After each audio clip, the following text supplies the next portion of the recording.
सगळीं तुमी कोश्ट करतात आनी ओजाच्या 12 काला आसात ती म्हजेशी येयात आनी हांव तुमकां समाधान करतलो.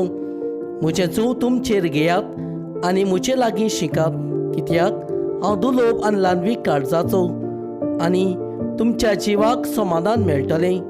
तर म्हजें जीव घेवंक सोंपें आनी वाहूंक खोलू म्हजें ओजें.